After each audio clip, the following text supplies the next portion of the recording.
mengundang dinas-dinas yang juga mitra kami, Bu Rini, untuk memaparkan berkaitan dengan program kegiatan atau launching kegiatan yang akan dilakukan semua mitra kami di dinas yang merupakan mitra kami di Komisi 3. Komisi 3 DPRD Kota Probolinggo gelar RDP pembongkaran kubah dan alokasi dana infrastruktur. Probolinggo CB News Indonesia. Komisi 3 DPRD Kota Probolinggo menggelar rapat dengar pendapat RDP di ruang rapat Komisi 3 DPRD Kota Probolinggo. Rapat dihadiri oleh Ketua Komisi 3 Muklas Kurniawan, seluruh anggota Komisi 3, Kepala Dinas PUPR Kota Probolinggo Setio Rini Sayekti, serta perwakilan OPD terkait. Salah satu isu utama agenda pembongkaran bangunan kubah di kantor Pemkot Probolinggo.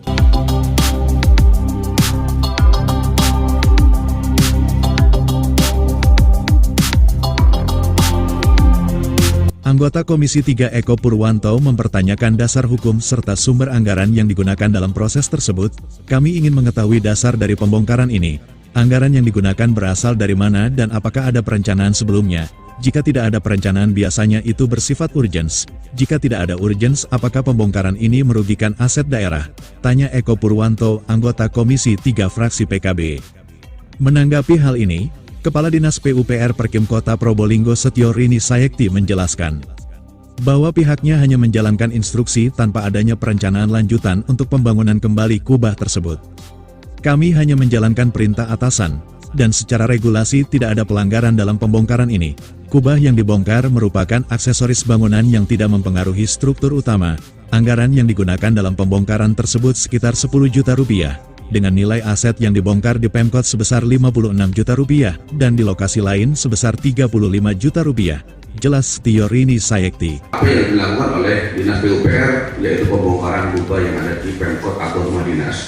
Ya, yang pertama, bisa dijelaskan mungkin Bu Kadis terkait masalah dasar untuk pembongkaran kubah tersebut.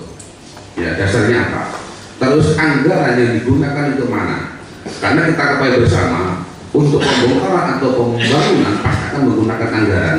Ya, anggaran berarti ada perencanaan terlebih dahulu.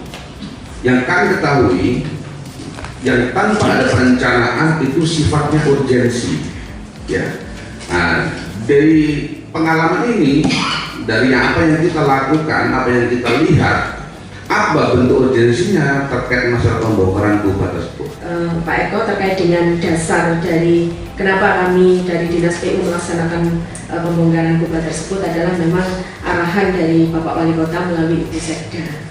Jadi yang ditugaskan kepada kami adalah hanya untuk membongkar atau menurunkan, tidak kemudian nanti merencanakan mau dibentuk menjadi apa, itu belum. Ya, jadi kami hanya ditugasi menurunkan, dan kami selaku OPD yang itu adalah bawahan dari Wali Kota dan juga Sekretaris Daerah, maka kami melaksanakan untuk penurunan kubah tersebut. Kenapa kami melaksanakan? Yang pertama adalah karena ini adalah atasan kami yang meminta. Kemudian yang kedua, secara regulasi tidak ada yang kami langgar ketika kami melakukan penurunan kubah tersebut. Baik itu dari sisi regulasi untuk barang milik daerah atau BMD, ataupun regulasi untuk pengadaan barang dan jasa. Kemudian pertimbangan yang lain adalah kubah yang kami turunkan itu adalah berupa aksesoris ya. Jadi dalam suatu konsep pembangunan gedung arsitekturnya itu adalah aksesoris yang ketika itu diturunkan itu tidak mempengaruhi fungsi dari bangunan tersebut, tidak mempengaruhi struktur dari bangunan. Karena itu kan hanya ditempelkan di atas. Selama ini ada di sana istilahnya ada plat beton ya.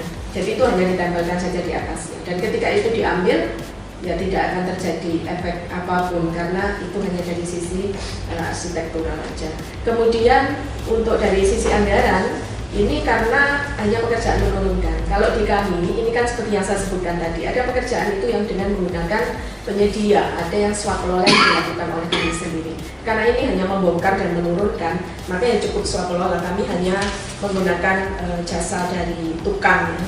Jadi jasa dari tukang ini, kalau untuk nilai awal pekerjaan itu memang itu adalah dikerjakan di tahun 2021 ya. Jadi paketnya adalah tahun 2021. Kemudian untuk pekerjaan yang kemarin untuk pembongkaran ini senilai sekitar 80 juta, untuk dua adalah nilainya 56.536.000, sedangkan untuk yang di Rude nilainya adalah 35.325.000. Jadi ininya Pak ya, nilai dari bongkaran tersebut. Kemudian untuk ongkos tukang dan sebagainya kemarin 10 juta. Bongkaran itu sesuai dengan regulasi BMD dan juga kami ada perwali mengenai pemanfaatan bongkaran. Jadi ada perwali nomor 64 tahun 2023 tentang pedoman pengelolaan bongkaran bangunan milik pemerintah Kota Probolinggo. Sehingga nilai bongkaran ini maka akan dilihat ketika ada nilai ekonomisnya, maka itu nanti bisa dijual istilahnya ya, dilelang. Jadi tidak ada anggaran secara khusus Pak Eko untuk perencanaannya, karena memang itu hanya pekerjaan menurunkan, kan belum tahu ke depan nanti akan didesain seperti apa. Lebih lanjut, ia menyebutkan bahwa bongkaran yang masih memiliki nilai ekonomis ini dapat dijual atau dihibahkan sesuai dengan regulasi Perwali nomor 64 tahun 2023 tentang pengelolaan bongkaran aset milik Pemkot Probolinggo. Namun Eko Purwanto tetap menyoroti dampak estetika serta nilai aset yang berkurang akibat pembongkaran tersebut. Kalau sifatnya tidak ada urgensi atau perintah resmi yang jelas, maka bisa dianggap merugikan aset daerah. Nilai bangunan kubah mencapai 80 juta yang dibangun pada tahun 2021. Ini bukan angka yang kecil menurut saya, tegas Eko. Selain membahas pembongkaran kubah, rapat juga menyinggung alokasi anggaran sebesar 40 miliar rupiah untuk perbaikan jalan dan infrastruktur. Anggota Komisi 3 Robert Rianto mempertanyakan, bagaimana dana tersebut akan digunakan agar pembangunan tidak dilakukan setengah-setengah. Kami ingin tahu detail anggaran 40 miliar ini diperuntukkan untuk apa saja. Apakah ada skema yang memastikan pembangunan tidak setengah-setengah? Pinta Robert Rianto. Dalam hal ini kembali Kepala Dinas PUPR Perkim Setio Rini Sayekti menjelaskan bahwa anggaran tersebut dialokasikan untuk beberapa proyek utama, diantaranya Jalan Berantas sekitar 23 miliar rupiah, Jalan Sunan Ampel 17 miliar rupiah, Jalan Mastrip 13 miliar rupiah, serta saluran drainase di beberapa titik, termasuk Jalan Bengawan Solo. Ia juga menegaskan bahwa proyek ini telah dirancang untuk mendukung prioritas pembangunan di Kota Probolinggo, jelas Setio Rini Sayekti. Di tengah rapat, Heri Poniman, anggota DPRD Kota Probolinggo fraksi Gerindra, mengajukan usulan terkait pemindahan menara atau ikon kota ke alun-alun Kota Probolinggo, mengambil contoh konsep yang diterapkan di Kota Madiun. Saya ingin tahu kalau kita mau memindahkan menara-menara yang ada dan difokuskan di alun-alun seperti di Kota Madiun, karena nantinya di bawah kepemimpinan wali kota yang baru, kita ingin menonjolkan identitas khas Kota Probolinggo, pinta Heri Poniman. Menanggapi hal ini, Setio Rini Sayekti menyatakan bahwa usulan tersebut bisa saja dilakukan tetapi perlu mempertimbangkan aspek tata kota, serta kesiapan anggaran untuk pemasangan ulang.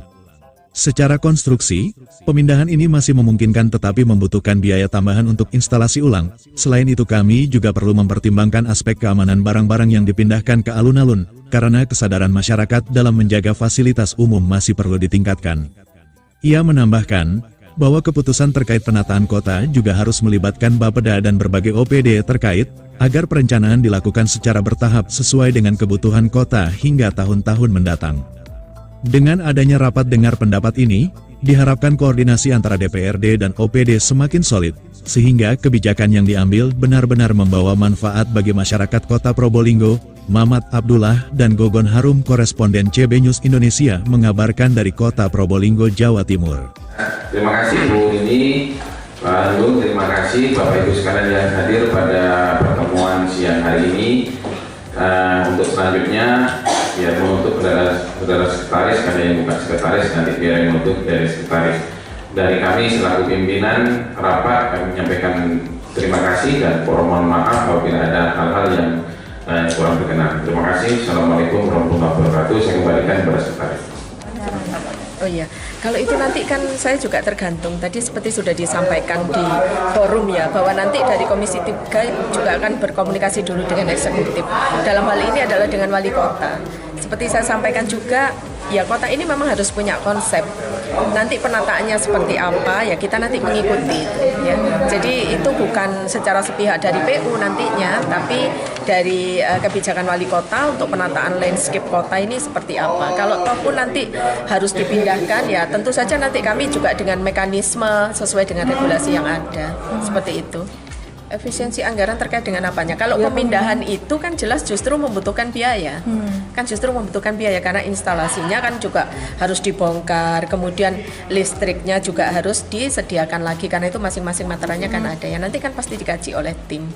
Ketika itu dipindahkan, apakah itu malah efisien ataukah malah mengeluarkan biaya yang lebih besar? Sekali lagi itu nanti pasti ada kajiannya dulu ya, nggak akan langsung dibongkar kemudian tiba-tiba saja, enggak, pasti ada kajiannya dulu. Bu, dari 5 ikon memang yang bisa dipindah yang mana aja, Bu?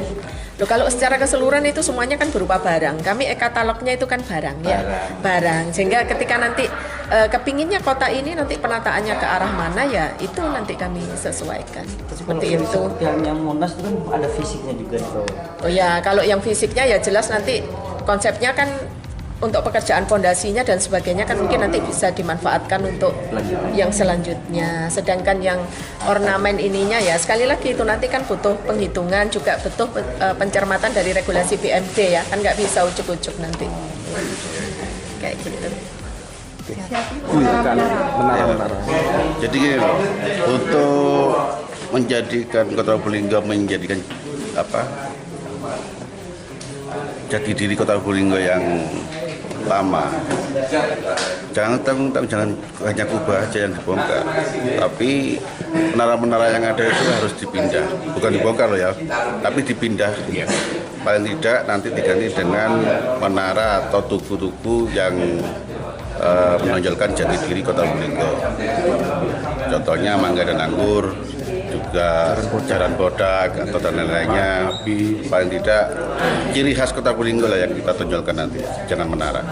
Dan menara itu nanti kita jadikan satu di satu lokasi di mana, contohnya di Kota Madiun ada ikon-ikon dunia yang ada di sana, jadikan satu seperti itu. Ya, paling tidak kalau bisa ya di alun-alun lah nanti. Tapi kita tunggu regulasinya. Tapi yang jelas saya meminta kepada pemerintah kota untuk menara-menara yang ada ini dipindah dijadikan satu. Tidak membandir Pak atau memborosan memindahkan ikon yang sudah dibangun Pak. Tadi kan sudah dibilang bahwa Dinas PU mengatakan bahwa ikon itu bisa dipindah, ya kan gitu. Kecuali tidak bisa dipindah karena itu kan hanya bongkar pasang gitu. Paling tidak hanya membutuhkan dana sedikit aja, tidak sesuai tidak seperti yang awal pembangunan.